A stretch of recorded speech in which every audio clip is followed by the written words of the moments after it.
Welcome back to another episode of the Fruitful 3 show. We have Levi again, and Yo, I buddy. myself, Isaiah. We're going to talk about business plans and how to bring people back to the community and how to prosper the community. I think that's a good thing to say, right? So to give you a little back, we've kind of hit these topics a little bit and kind of went off on the school systems too, and kind of briefly touched on that and how it hasn't really changed.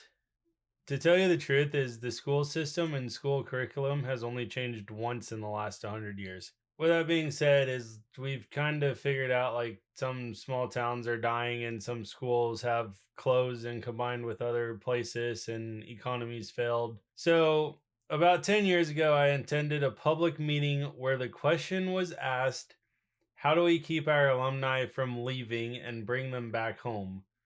So what followed was revealed a lot about our community's true colors. What I mean by that is there's a story behind what I mean by true colors. Everybody kind of debated and everything, and it just turned into a dumpster fire, for lack of better terms. But not long before that meeting, one of my classmates had been denied the opportunity to open a tattoo parlor in town because it was seen as the wrong image.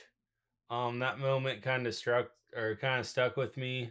The reason I say it here's what I believe. If an alumni wants to come back home and build a business, whether it's a tattoo parlor or a whorehouse, I'll expand on that later. We should let them, period. Be like Florida and add a sin tax. Oh, yeah, that was my notes. I was like, wait, I was sitting here going, I don't remember adding that. Yeah, so Florida's adding a sins tax. If you do OnlyFans or you buy OnlyFans, there's now a sins tax on it. Okay.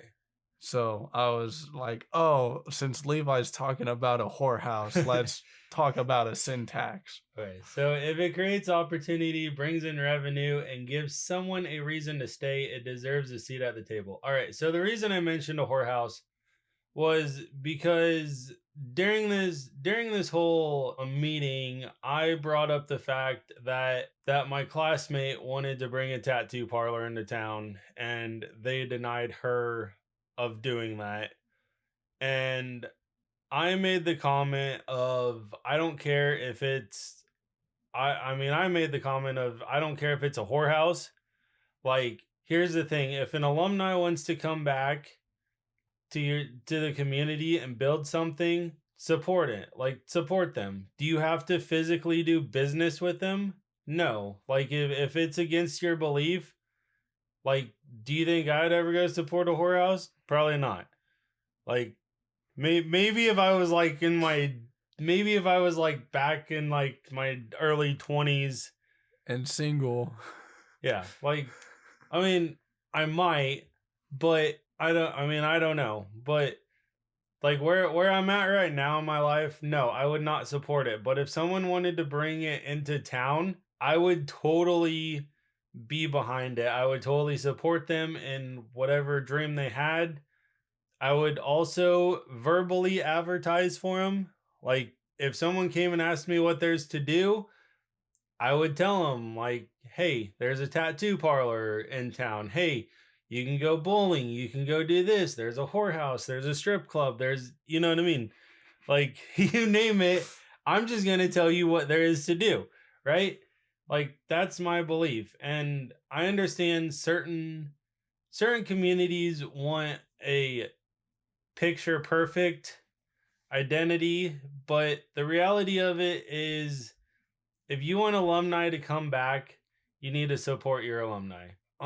So recently, a friend and I found ourselves having somewhat of the same conversation. It was why we see very few alumni around town, and why don't we see fewer of them actually come back? Instead of just talking about it, we decided to confront it head on.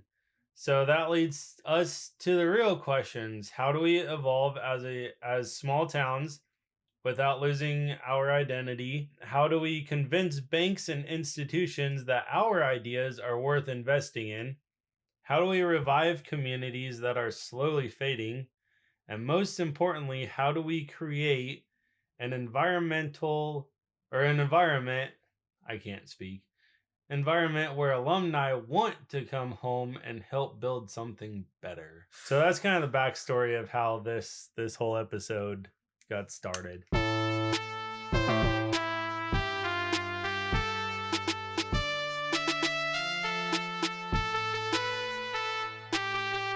But first, we're gonna kick it off with merch. You buddy. The holiday seasons are over, but right now is the perfect time to bundle up to get the merch to start your New Year's off right and just go ham with it. So it's understandable. Not a lot of people have money around the holidays, but right now you can go get it. Also, if you want to treat yourself out, you can grab some merch and make yourself feel good for either A, continuing on like this 2 week journey of your New Year's resolution, 3 week journey. Has it 2? No, it's 3 weeks now. Has it been 3 weeks? It will be 3 weeks this Sunday. Well, this Thursday. Yesterday was 3 weeks. Is it really? Yes. Okay, fine. Whatever. I'm a little off. My days all blend together. Or if you just want to feel good, get some merch and wear it and feel good and get you out of your depression because you failed your New Year's resolution. There you go too. Or if you're like me who doesn't start the new year until April or around March-ish when spring starts, then just have fun with it. Go buy merch. Go buy it. Or if you have a birthday or a birthday coming up or something, perfect gift.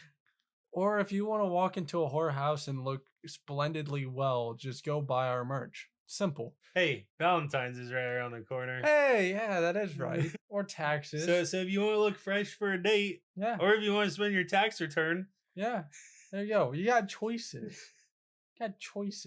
Anyway, we have. I have notes on a book I read a long time ago. And these are handwritten notes. Some of them are just literally the intro or the title or the chapter title or the chapter summary.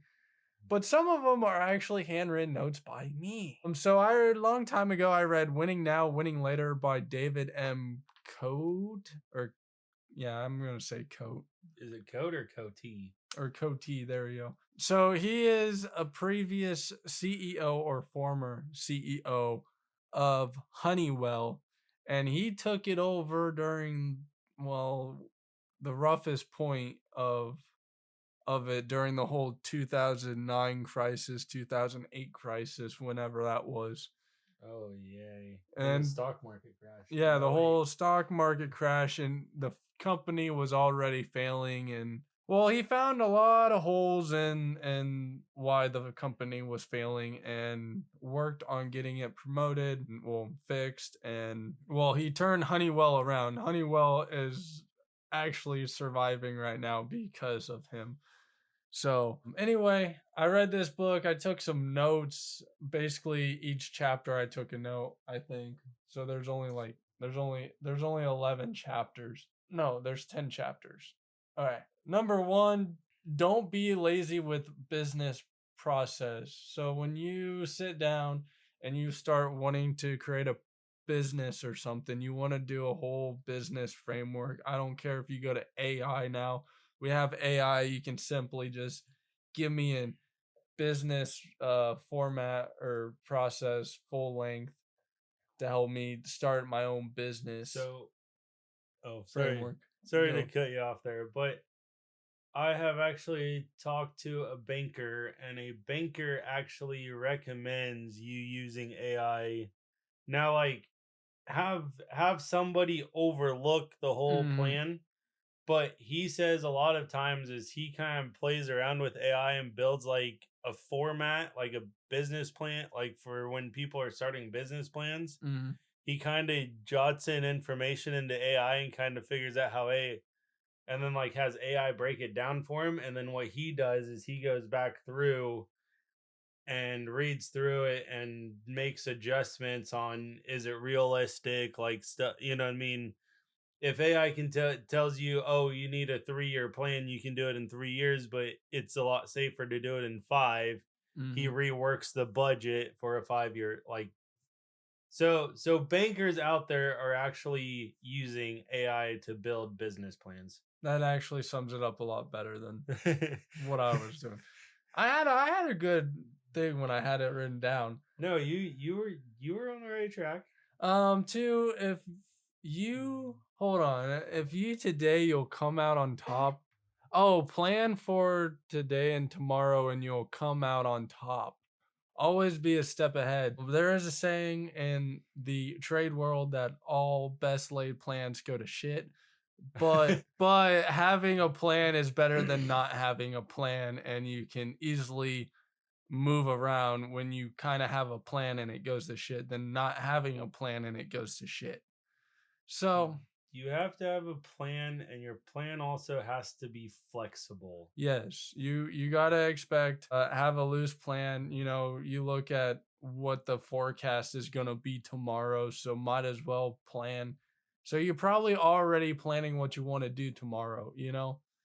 It's going to be cold for us tomorrow, so we're probably going to stay indoors and do stuff indoors. So you kind of already have a loose plan right there. So pretty much translate that into a business plan and business, and you'll be somewhere else too. Okay, so a good thing on that is, like, I would write like an SOP, or a standard operating procedure. Mm, So then, like, you can always have something to rely back on mm. for if something were to go wrong. You can be like, hey, this is how I want it to operate. And if it's not operating, be like, hey, what can like, go back to your SOP and say, hey, this is where we're failing. How do we fix this? Number three, identify and address threats that harm employees and modify current practices to enhance safety and coordination. So always make sure safety is top priority and that your employees are always safe and enhance safety. OSHA regulations. Honestly, sometimes OSHA is a little way too much safety, but as long as you are being safe and you know the risk and you are willing to accept the risk and you understand your own body of what puts you at risk and what doesn't put you at risk, speak up, say words, and well, when you own your own business, don't be afraid to listen to your employees. That is put loosely, okay? the the best thing you can do is, like you were talking about, like, listen to employees. Mm, Like, the one of the best things you could actually do as a owner, like a business owner, is listen to your customers and listen to your employees. Now, whether some ideas are not like completely worth it, but, mm, like, if you actually take the time and listen to your customers and listen to your employees, there might be some good ideas in there that will actually help your business grow. mm. So, Look at Cheetos. The one janitor literally made a phone call to the president. Hey, like, hey, I can make you spicy Cheetos. And he was like, okay, I'm listening. And well, then he ended up making millions of dollars and ended up being in the office. it's crazy. So, you're speaking of janitors, right? Yeah. So, did you know Andy Reid actually took a play from a janitor when he was in Green Bay, and it actually scored a touchdown? Mhm. That's the weird part, is like, you look at crazy ideas like that, and it's like, you could somebody as big as Cheetos, you would never have thought that it came from like a janitor, or like some of the genius, brilliant NFL plays could come from somebody cleaning your stadium. Well, I mean, most janitors, there's two types of janitors. There's the smart type that are just kind of lazy that didn't really pursue what they wanted in life, and so now they're a janitor, or they're just a janitor because that's the only option they have in Started life. from the bottom, and Now they're there. I can't finish the other part because, well, some people do start as janitors and move up, Mhm. so they can officially say started from the bottom now with it. Number four, focus on the process of improvement, but never change too much too quickly. So when you have issues, you try to change variables, but if you change too many variables at once, then you're gonna run into a whole issue of not knowing what you what went wrong and what all you changed, and might end up having bigger problems than anything. So change one variable, give it some time, change another variable. So a business advisor will actually tell you is to build a 3 to 5 year plan. And so that 3 to 5 year plan is where you want to hit.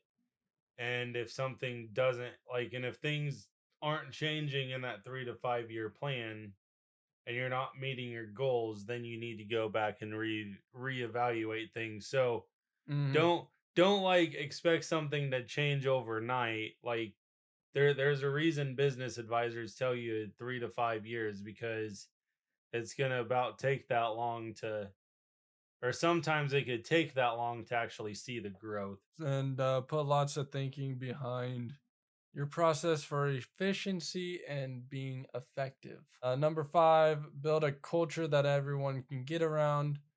That Um, should be number one. Honestly, well, that was a chapter. Okay, that was a chapter. Oh, I I know. summarized a chapter. But I'm just saying is that should be. Pretty much the whole thing behind this in the book was that nobody in the when you talk to like a big company, you go through like all the calls and you get nowhere, and there's like no communication in the company, and everybody in the company hates the other departments and everything else. Well, he changed that by building a culture that everyone could get around and was listening to his employees, which ended up creating a better culture that everyone could get around, and they built a better relationship in the industry, you know. So pretty much, if you are allowed to do that, you are pretty much golden. They will promote the business for you. Need good, strong leaders following your rules, pushing your beliefs, but not too many leaders for they can bring down the company value.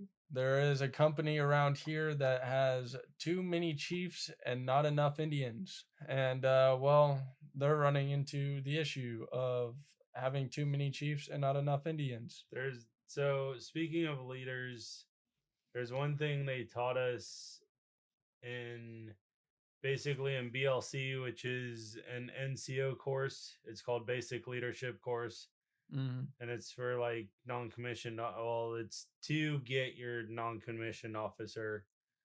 But one thing they teach you in there is they actually teach a class on leadership versus followership, and a lot of times is like, so you have everybody like you're, like Isaiah was saying, is you have too many chiefs and not enough Indians. Well, the deal with like followership is it's the fact that leaders have the courage and stuff to say, "Hey, I need to step back. I'm doing too much. Like you have an idea, I will follow you."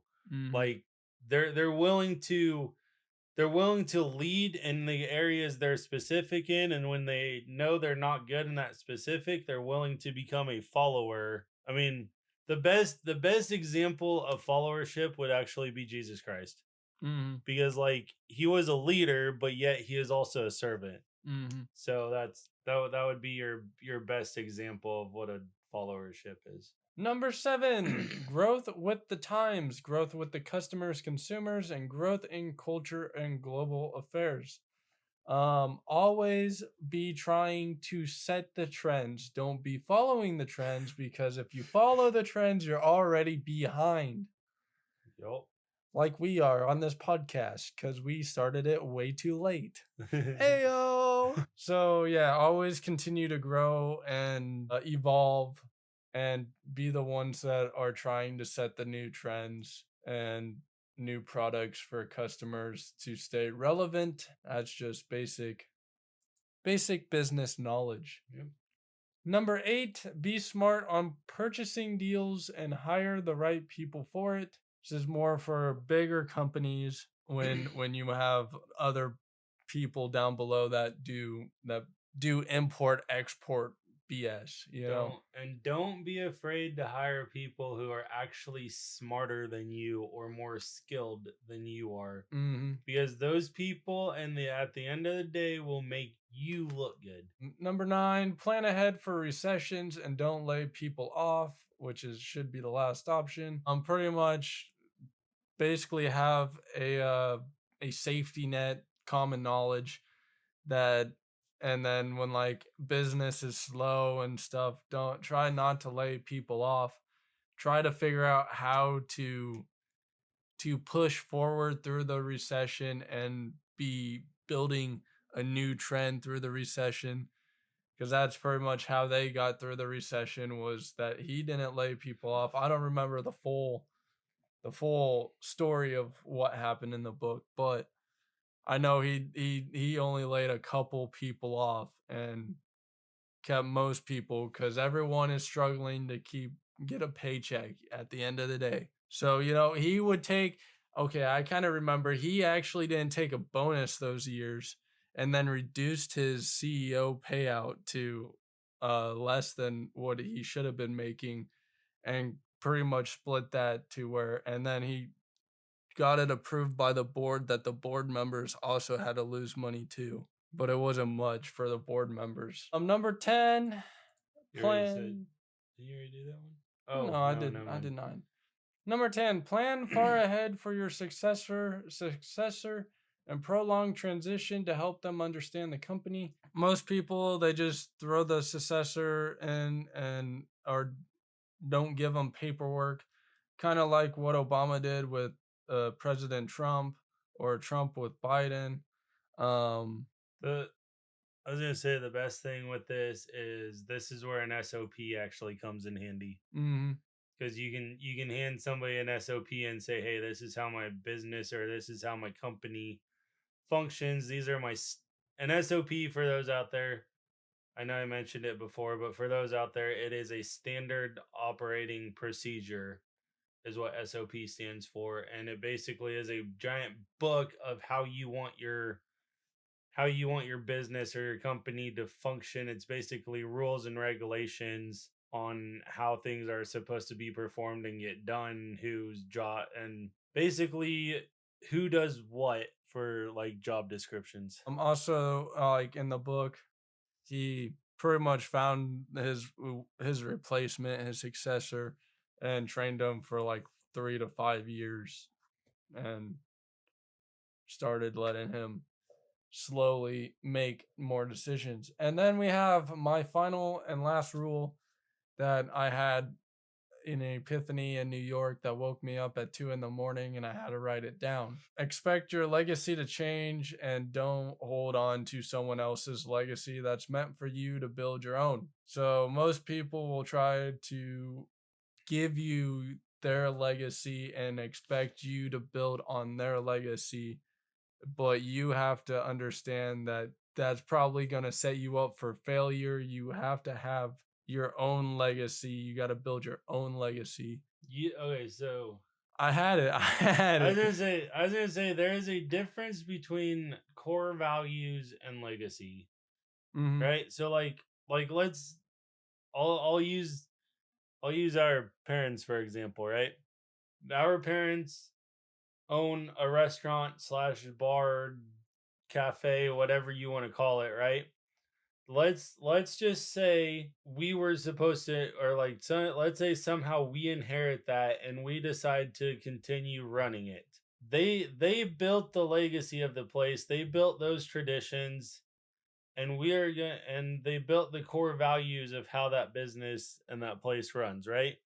We are going to respect those things, but at the same time, we are also going to include our own little tweaks and curves and stuff, because we want to say we want to attract a different crowd, or we want to do something a little different Or to set try to bring in trends. what? Or set trends. Yep. Or try like Evolve. or do something different to bring in more customers, you know what I mean? So Mm, we and that's what I'm like, and that's the thing is legacy and core values are completely different. yeah. So expect things to change when someone takes over. Yeah.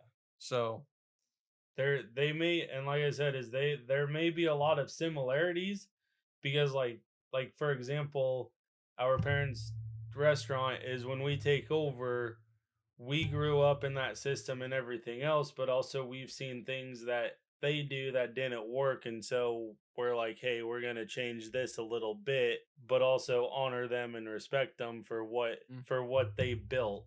mm. So you gotta take that into mind too. Okay. So now we move on to evolving without being consumed, a new model for community growth. The dominant economic model of the last century has been to train people in the entire economies to be extractive. A quote that goes around social media and don't know whether it's true or not is supposedly John D. Rockefeller says, "I want a nation of workers, not a nation of thinkers." So pretty much that's your whole insight of training people and not allowing people to think and wonder, because there's really no wonder in the world anymore. It's just do. Yep. So they take more, they scale faster, they cut corners, and they monetize everything. Cause money, money, money, can't you see? That mindset prioritizes growth at all costs, often benefiting corporations and absentee owners while leaking wealth out of local communities. When extraction replaces stewardship, townspeople and culture collapse under the weight of that imbalance. I want to add something. I was thinking about this because I work construction, right? In construction, a lot of the stuff now is you just order and you just put together. It's like building a Lego set, right? And really, there's no craft in the art of it anymore. Yeah. Okay, so speaking of that, that's kind of the same thing with the automotive world. Mm-hmm.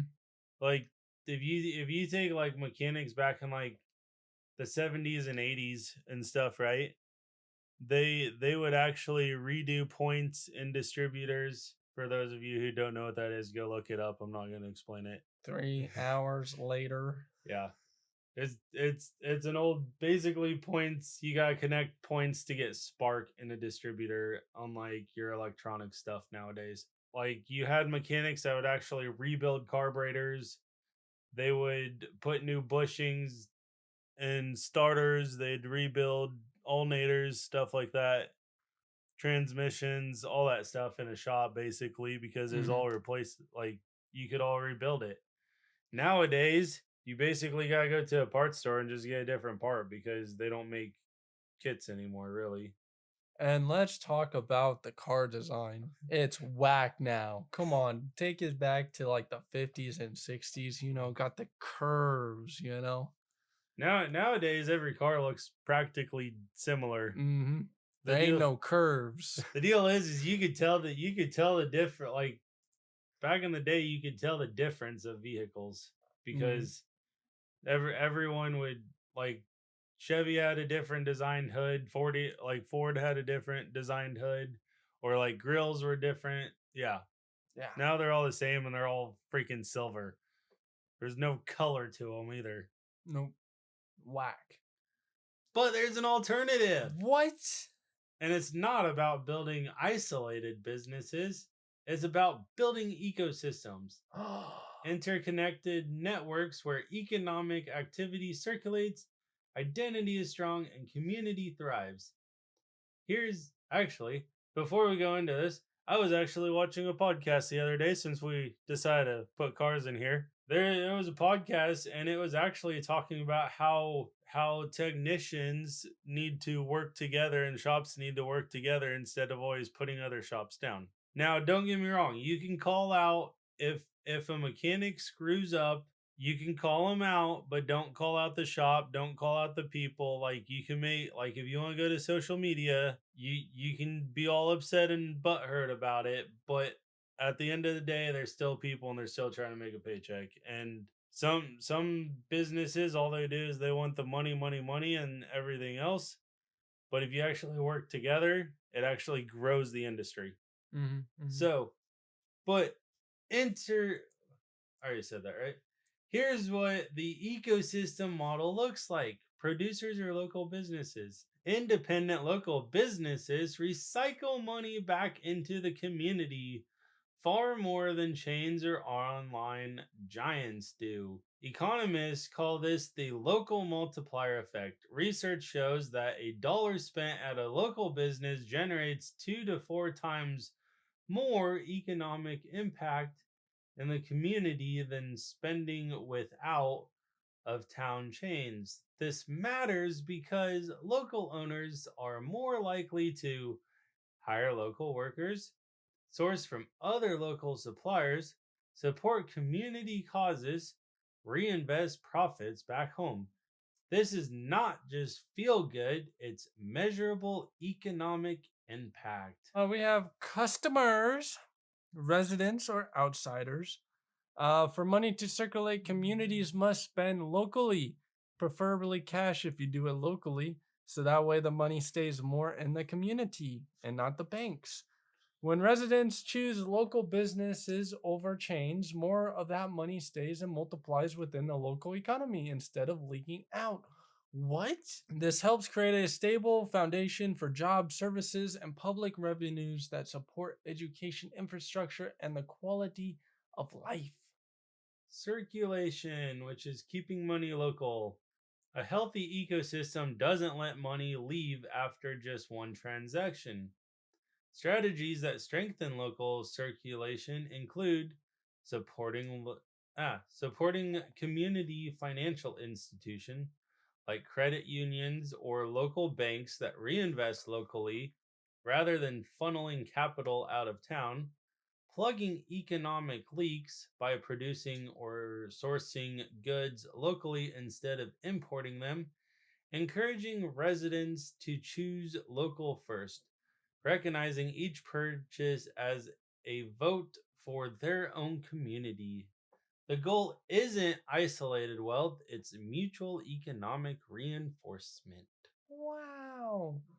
So the meaning of shared identity and pride. Strong local economies aren't just about numbers, they're about people feeling rooted. Culture, heritage, community events, and a sense of belonging turn economic activity into something deeper, shared purpose and pride. Local economies that preserve and celebrate their identity aren't easily supplanted by faceless big box growth.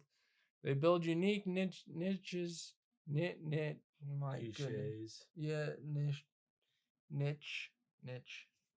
I don't know. From artisan food scenes to heritage tourism, the outside that wants to be that outsiders want because they aren't anywhere else. Why this works better than extraction? A community that survives and thrives in the 21st century isn't the one with the biggest chain stores, it's the one that keeps wealth circulating locally and strengthens social bonds with every transaction. Instead of aiming for investors who extract profit, the goal becomes retaining local talent, attracting people who belong, building enterprises that reinforce community, and creating economic density through diversity and collaboration. Add that, and that's how you grow without being consumed by creating an ecosystem where every dollar supports multiple layers of community well being instead of simply being extracted. What? It's the sound of them. How to convince banks your ideas are worth backing? Well, one, have a business plan. So here's the uncomfortable truth most entrepreneurs never hear. Banks don't fund ideas. They fund risk profiles. What? A bank's job isn't to evaluate visions, it's to evaluate risk. And that's why you should never walk into a bank and say, I have a vision to revive my town. Instead, you must present something banks actually understand. I have a low risk, cash flowing, community backed asset. Here's how you get there in three strategic moves. What? Move 1. Build a micro proof. Banks are skeptical of dreams, but they trust data and cash flow. Start with something small that already generates revenue, even modestly, like a food truck, a pop up shop, a farmer's market, an online storefront or YouTube channel with merchandise, or a shared workspace subscription model. Why this matters? Lenders evaluate cash flow and proof on demand. Even $500 to $1,000 a month from a small operation proves to a bank that people are willing to pay for what you're offering. According to small business lenders and SBA guidelines, consistent revenue is one of the strongest indicators of future performance, even over projections based on ideas alone. This is your proof of concept, not a pitch desk, not a PowerPoint, real money changing hands. So one thing I want to add to this is also one thing banks like to see too is like you could write an essay if you wanted to write an essay of like how it's going to benefit the town, or like how so like for example, like let's say you want to start like a construction shop in town, or like a mechanic shop. Like you can say, hey, there's very few, like, hey, at the moment we only have one construction shop here in town. So it's not only is it gonna like help grow business, but it's also gonna take it's gonna free up their time, because like I'm gonna take some of their business, or I'm able to get jobs done faster because you're not 2 months out, or you know what I mean? Like you have to, like, the data is fine, but you also have to give them a purpose of why to invest and why it's going to benefit the community in the long haul. Mhm. Like like I said, is something that's something just to think about, is how is it going to benefit the community? Like if you have one repair shop in town, you start another repair shop, what's that going to do? One, it's going to create competition, but two, it's also those people that are waiting 2 months out to get into that repair shop, they're going to be able to get in a lot sooner. Move two, show community buy in. Banks don't just look at profits, they look at who else has skin in the game. Risk is lower when it's shared. Demonstrate local support by showing 100 locals prepaid for memberships, 25 to 50 alumni investors, multiple small shareholders, local churches or schools actively supporting or sponsoring, letters of commitment from area partners. This transforms your project in the bank's eyes. It's not just your idea anymore, it's a community backed initiative. Why does this help? Because lenders often favor projects with demonstrable stakeholder engagement. When a community is financially and visibly behind a venture, it decreases risk perception and increases the likelihood of repayment. You're not asking for a loan, you're presenting evidence of community demand and support. So your third move is frame it in bank language, real estate, and cash flow. Banks understand two things deeply: buildings and rent slash ongoing revenue from tenants in buildings. So instead of saying we want to build a creative hub for downtown revitalization, you say we are acquiring a downtown building and leasing it to six revenue producing local businesses. That's not idealism, that's a real estate asset with multiple income streams. Why does this matter? Real estate provides collateral, which reduces risk. Lease agreements provide predictable cash flow, which supports loan repayment. According to commercial lending best practices, projects backed by steady rental income and tangible assets are far more likely to be funded than speculative business ideas. You're no longer saving a town, you're stabilizing an asset that has revenue, cash flow, and a plan for repayment. What do bank or you want that one? If you want to read it, you Okay, can fine. have it. What banks are really looking for? From the bank's perspective, loans are evaluated by collateral value, cash flow stability, proof of market demand, shared financial commitment, and management capability. When you structure your project around these criteria, you're no longer selling a dream. You're selling a low risk investment opportunity backed by community and economics. So, in summary, the bank ready pitch do not say, I want to revitalize our town. Instead, say, we have a proven small revenue stream backed by local pre sales and community investors, and we're acquiring a downtown building that will generate predictable rental income from 6 established tenants. Pretty much to clarify this with the banks, you ain't trying to hook them up with like a girl, you know. You don't want to try to be mysterious. You just want to say as many words as you possibly can say. You know, this ain't your lawyer, this ain't no judge. You're just there trying to get a deal done. So BSing your way through it is 95% of what you need. That's what I said is you have to one show them the numbers Mm-hmm. of because like let's say you go and you buy a building and let's just say that building is $100,000. Mm-hmm. You have to prove to them that you're able to because they're more than likely they're the ones that are giving you the money unless of course you somehow magically have $100,000 in your pocket. Yeah, here you go. Oh, thanks. But the reason you're going to that bank is because you're asking for money, right? Mm-hmm. So let's say that building is $100,000. You need to show them that, hey, this is my business plan. So like those 6 tenants, right? Those six tenants are paying X amount of dollars a month for or X amount a month for that building, for that little booth or whatever they have in there.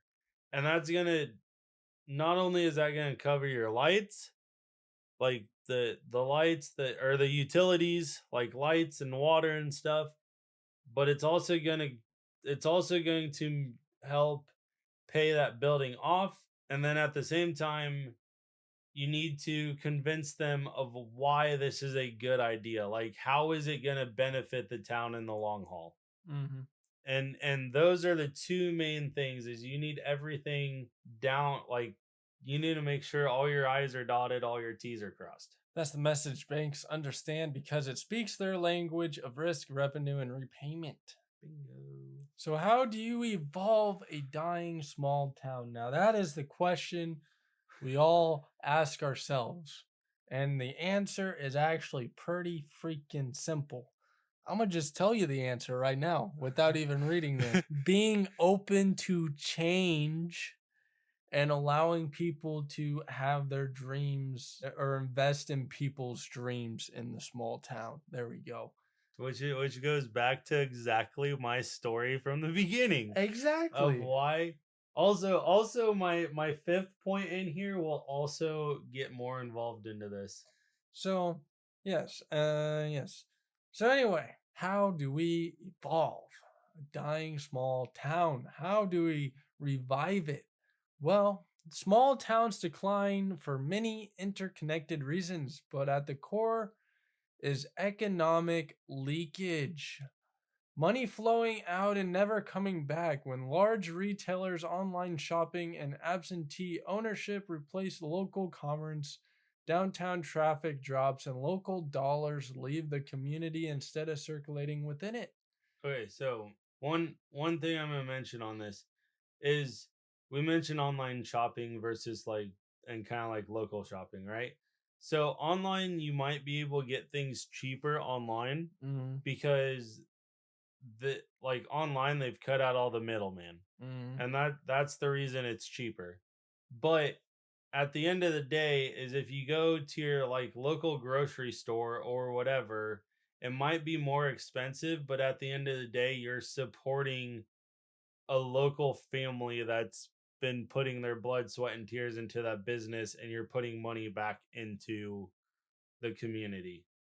mhm, mhm. Also, you're gonna online shipping now with shipping cost is outrageous. So you're pretty much paying the same price. So you might as well just go and while you're at the store, pick it up, bro. You're already there. You're not wasting no gas. So get it done. Youth out Get her migration. done. Get her done. Youth out migration and demographic shifts compound this cycle, leaving aging populations and fewer workers or entrepreneurs to sustain local businesses and services. Revival requires not just isolated projects, but three interlocking engines. What? That creates a sustainable economic identity, foster community engagement, and promote circularization. I'm gonna tell you, I actually had the cure for it, but I forgot what I was gonna say. It was real simple, real simple. Engine one, a signature identity. Every thriving town has a clear identity that resonates emotionally and economically. This identity becomes a magnet for residents, alumni, small business founders, and visitors. For example, you might be known as an art town, you might have murals all over or graffiti or whatever, whatever. Or you can be an tourism hub, whatever that is. Or you can be known as an agriculture town. Or I'm you, assuming agritourism.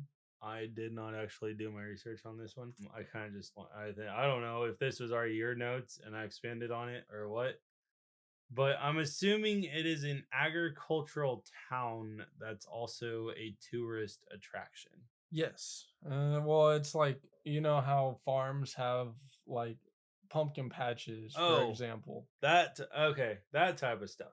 Like, Got it. yeah, or like you can go out and you can plant plants or orchards are known around here. You every fall you go to an orchard and you pick all the fruit off the trees and might play a couple games out there and whatnot and Yeah. the apple bobble game or whatever. Or you could be known as a faith family town or a maker community, which is like construction and auto mechanics and I forgot a third one.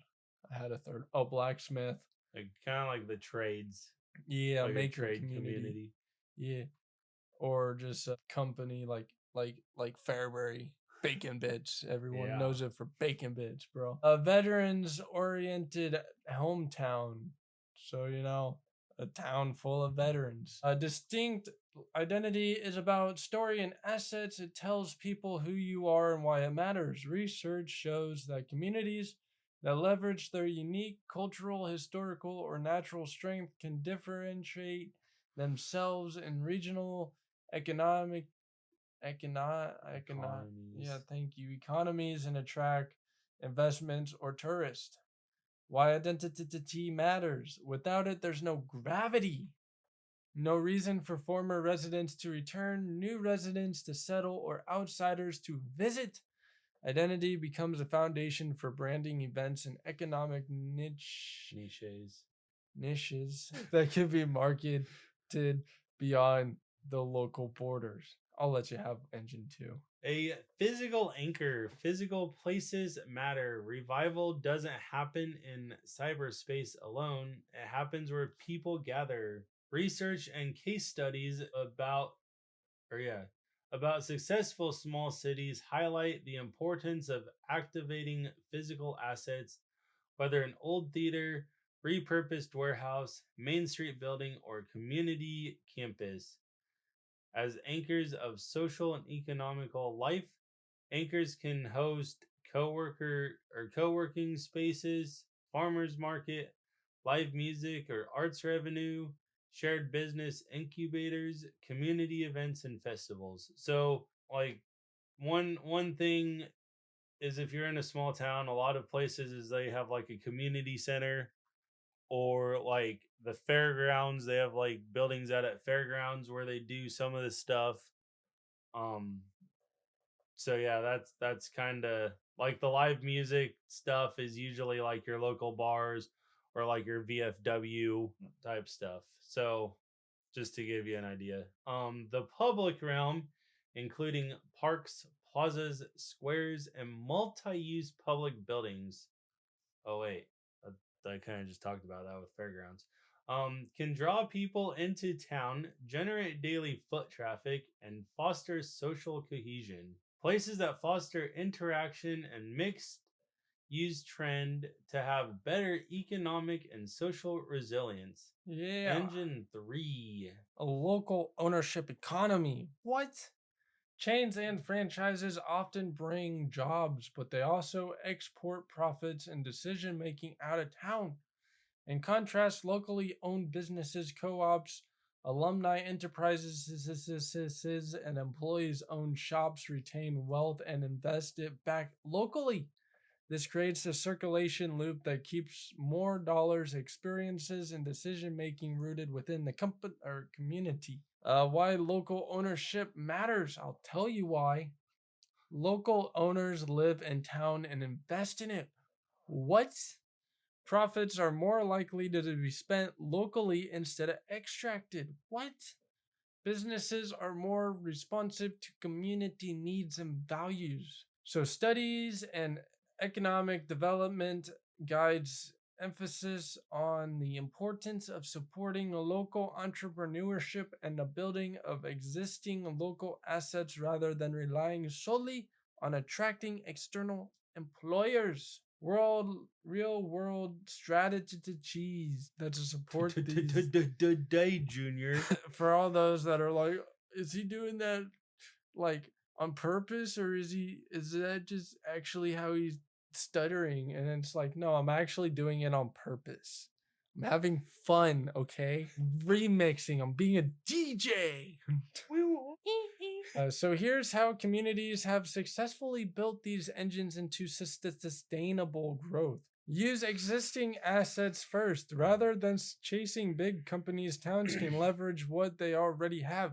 Heritage building, festivals, natural scenery, artisan skills, or cultural events, and build economic activity around them. Engage the whole community. Inclusive planning that brings residents, business owners, civic groups, churches, and schools together strengthens buy in and produces strategies that reflect local priorities. Improve infrastructure and connectivity, access to broadband, walkable streets, and transportation links increases the town's appeal to business, remote workers, and families. Create vibrant public spaces, clusters of active public places, markers, plazas, multi use parks. Create a critical mass and a sense of vibrancy that attracts visitors and new residents. I realize you're trying to be funny, but for those out there, that's actually markets. You said markers. Did I say markers? That's why I was like, I'm pretty sure he's trying to be funny, but for those who don't understand that, No, I did not. I didn't even know I said markers, bro. So yeah, I apologize. Support entrepreneurship and local business development. Towns that invest in mentoring, networking, and capital access for local entrepreneurs have seen more widespread and sustainable economic activity. in short, what really revives a town is a small town evolves not by chasing the biggest store, but by building the conditions where local money, identity, and people circulate together. Distinct identity gives people a reason to stay and return. Anchors provide common place to gather, trade, and create culture. Local ownership ensures wealth stays inside the community rather than leaking out. Together, these engines create an economic and social ecosystem, not just a collection of businesses.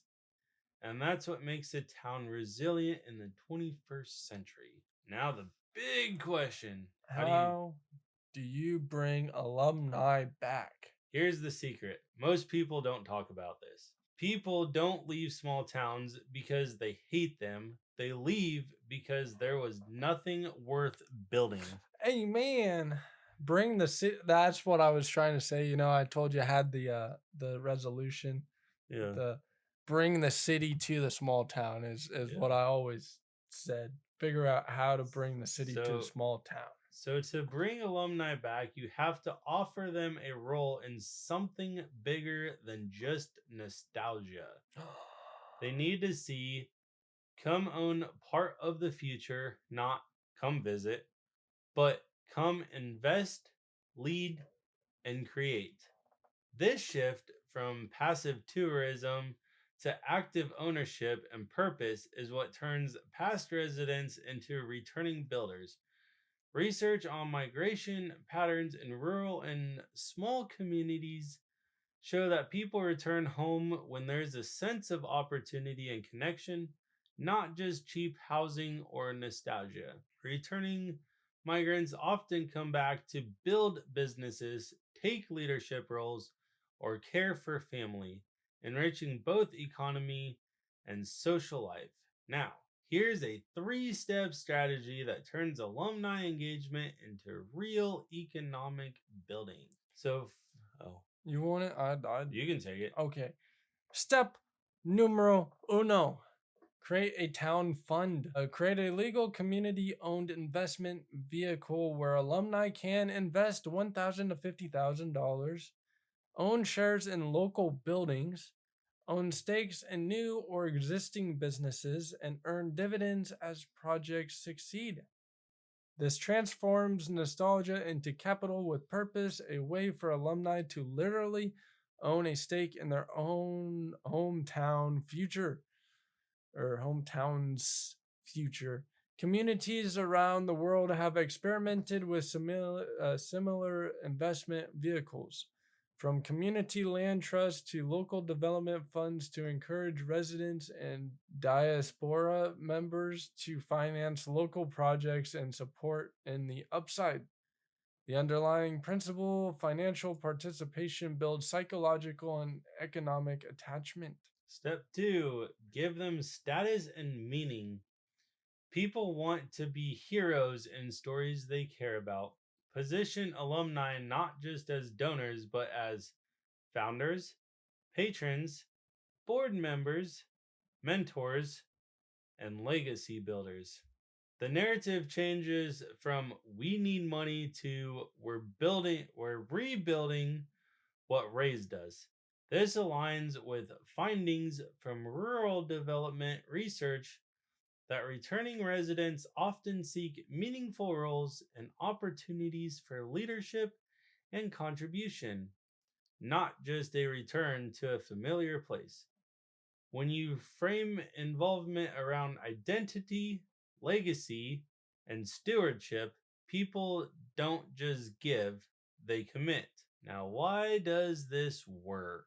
Beyond capitalism, covenant economics. What you're really describing isn't just business, it's covenant economics, money with memory, loyalty, and responsibility. Traditional capitalist models incentivize profits above all else. Covenant economics instead ties investments to community values and shared future outcomes. This model resonates especially deeply in hometown contexts where social bonds and collective identity matter. It's why these ideas can seem uncomfortable to conventional financial systems because they're not just about profit, they're about belonging. That matters because research shows that people return to small towns not just for jobs or housing, but for social ties, purpose, and connection to community. Factors that often stronger than financial incentives alone. Real world parallels and supporting strategies. Here are some real trends and models related to alumni return. Come home year events. Canadian towns periodically invite former residents back for celebrations that temporarily multiply population and rekindle connections. Financial incentives tied to relocation. Some towns offer housing assistance or grants to attract former residents and new ones alike, combining quality of life and economic hooks. Targeted retention programs, incentives for recent grads or remote workers to stay on or return, wage guarantees or relocation packages are emerging across parts of the US. None of these models by themselves transform a town, but they illustrate a deeper point. People return when there's both opportunity and connection. Your approach, giving an alumni a stake, a role, and a story to belong to, hits all three. In summary, alumni don't return to be visitors, they return to be stakeholders. To bring alumni home permanently, you need to offer economic stake, ownership, returns, shared growth, leadership roles, something with meaning and impact, narrative identity, a legacy, belonging, or a purpose. When alumni can say, I don't just remember this place, I helped make its future. That's when they truly come back home. Number five. Our last and final. Yes, sir. So this long story short on this one, I put this one in here kind of at last minute because I read an article the other day about how town like ecosystems fail without a school district. So I kind of figured I'd throw this in here. Okay. So how the school system contributed to this failure and how we fix it. We've already talked about this in a podcast before. Go check it out. I think we actually done 2 episodes. We might have.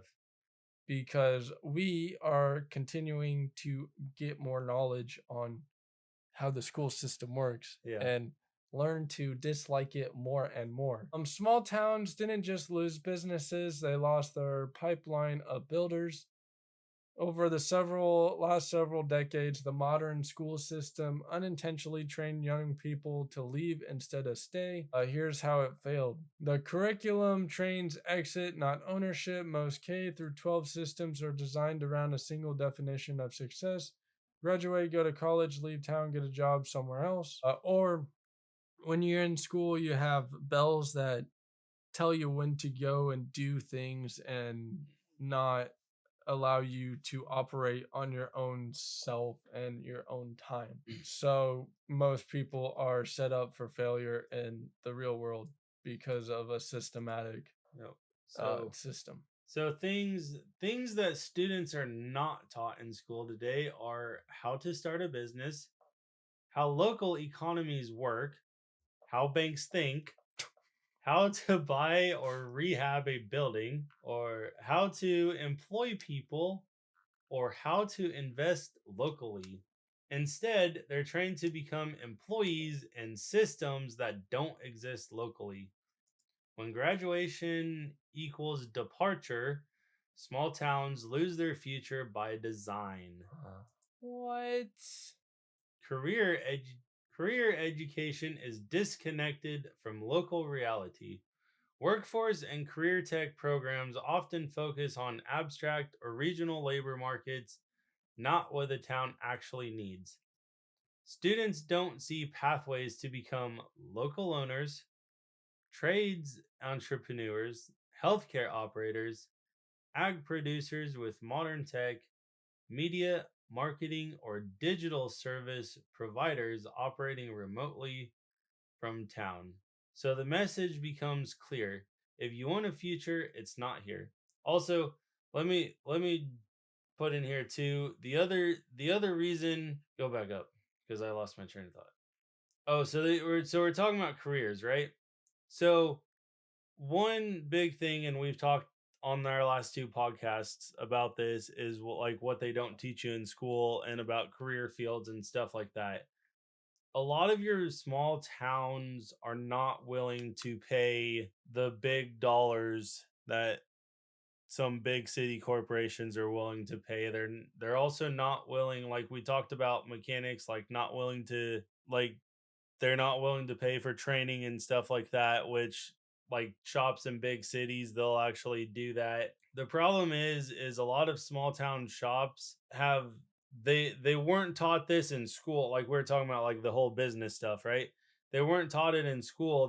They just figured out how, like, figured things out as they went, right? And eventually that just gets carried on to the next generation and the next generation. Well, eventually what's going to happen is somebody, and we've noticed a shift in it, is somebody's finally said, "Hey, enough's enough, and we want to make what we're worth," or, "Hey, we want to feel like you care about us and want to invest in us." And as of right now, we have a movement with, like, the younger generation that they don't feel like they're part of something, and so we have to get back to that deal of connection where they actually feel like they matter and everything else. Hey, Cool. yeah, school consolidation stripped downtowns of their anchor.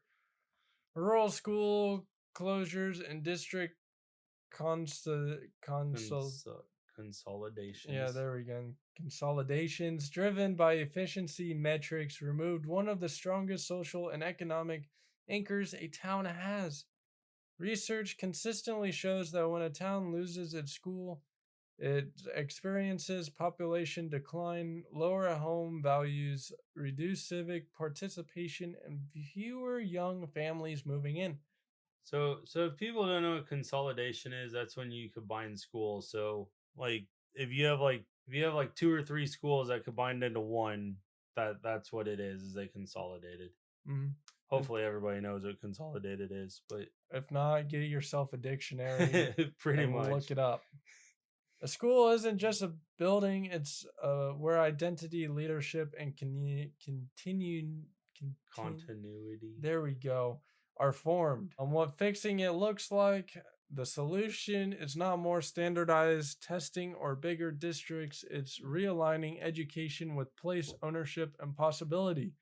While Levi was talking earlier, I thought, hey, what if, instead of them doing the modern school thingy that they do, letting them pick, like when they enter high school, letting them pick three careers that they really, really want to do, Thanks for right? thanks for taking my idea from a podcast like 2 years ago. Did you say this? We might have talked about it, but getting two or three ideas and then expanding the classes of how to the direction of where you want to go, and as you move along in high school you end up figuring out which career you want to go, and then you can go to college for that career, I think because you figured it out in high school.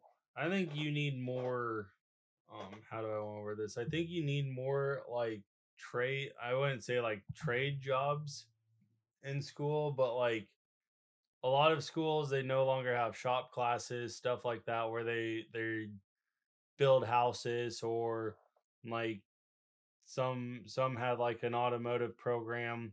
Like, you need those extracurricular activities, like basic nursing, or you know what I mean, or home ec or stuff like that, that truly helps you prepare you for the future. Mm-hmm. So fixes that work, which we already explained some, but teach local economics early. Students should understand how money circulates locally, why ownership matters, how local businesses are built and financed, why extraction hurts towns. Most of these people don't even know how to fill out a checkbook. So, yeah, give back to the basics, buddy. I don't So, even have a checkbook, and I know how to fill out checks. Ha! May just dab on them. Just dab. Make economic literacy as foundational as math and reading. Embed entrepreneurship into the curriculum. Every student should graduate having started something, even small, sold something, managed money, presented an idea to adults. So there are, like, if you ever went through like a business class in college, which, did you go through one? Yeah, I went through accounting and I went through entrepreneurship. Okay, so like business classes usually, like, they have you build a business model. They, or at least when I went through school, they had me build like a business model of, like, this is this is what I want to do. This is how how it's gonna work.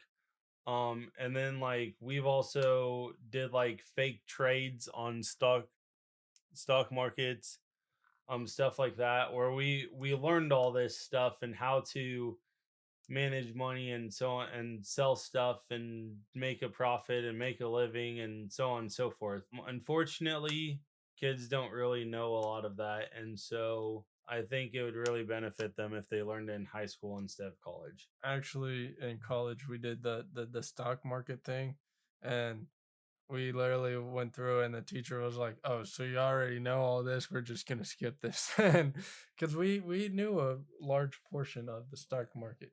So not everyone will be an entrepreneur, but everyone should understand how value is created. So think of it as like Pee Wee Sports, right? Like Pee Wee Sports is you go through, like you take football for example, right? Everybody goes through different positions. They kind of learn the fundamentals of those positions. Not everybody's going to be a quarterback. Not everyone's going to be a lineman or a wide receiver, right? But you all need to have the idea of how each position works. So when you get together, you can go out on Friday nights or Saturdays or Sundays and execute as a team. Mhm. So that's just a visualization of how this works. Reconnect schools to towns ecosystems. Partner schools with local businesses, trades, farms, churches, banks, nonprofits. Students should see real pathway to ownership, leadership, staying not as a failure but as contribution. Turn schools back into community anchors. Schools should double schools should double as evening learning centers, business incubators, community meeting spaces, or skill training hubs.